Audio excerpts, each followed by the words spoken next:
I'm Olivia with Act for Youth, and today we will cover part 1 of our guide to nutrients, starting with macronutrients. We will break down the definition and classifications of macronutrients before discussing why each is important for a healthy diet. First, what are macronutrients? Dietitian Victoria Taylor from the British Heart Foundation describes macronutrients as nutrients we need in larger quantities that provide us with energy, which includes carbohydrates, fats, and proteins. Let's start off with carbohydrates. Carbohydrates are made up of molecules called monomers, which contain oxygen, hydrogen, and carbon. Carbohydrates can also be referred to as saccharides. There are several types of saccharides depending on the complexity of their chemical makeup and their sizes.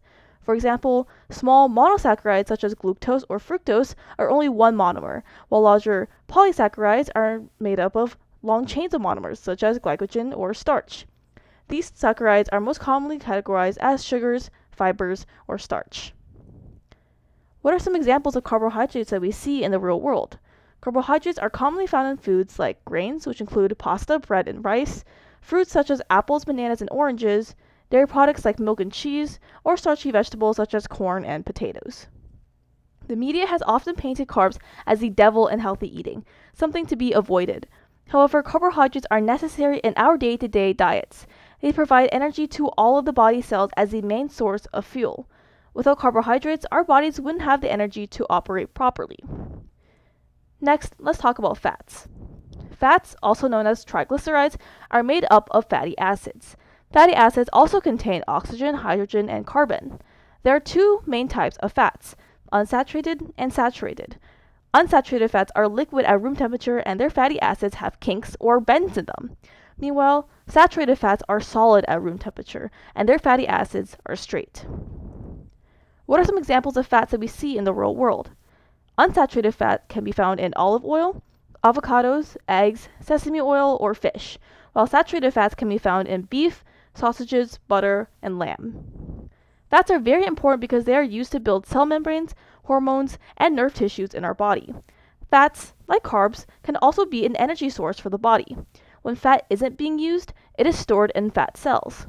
However, when picking a healthy diet, we should choose unsaturated fats over saturated fats. Saturated fats are a type of unhealthy fats, and eating too much saturated fat can cause cholesterol to build up in the arteries, increasing the risk of heart disease. Finally, let's talk about protein. Proteins, also known as polypeptides, are made up of amino acids, which are responsible for building muscle, repairing tissue, breaking down food, and boosting the immune system. There are 20 types of amino acids, each with a different chemical makeup. They contain oxygen, nitrogen, hydrogen, carbon, and even sulfur. Amino acids are bonded together through peptide bonds. What are some examples of protein that we see in the real world? Proteins are found in animal products like poultry, eggs, meat, and seafood, beans, nuts like almonds, cashews, and pistachios, and soy products like soy milk, tofu, and edamame. Proteins have a lot of functions. They can repair and build new cells in muscles, bones, enzymes, and hormones. They can also help a lot of processes occur in the body and assist in maintaining the body's pH.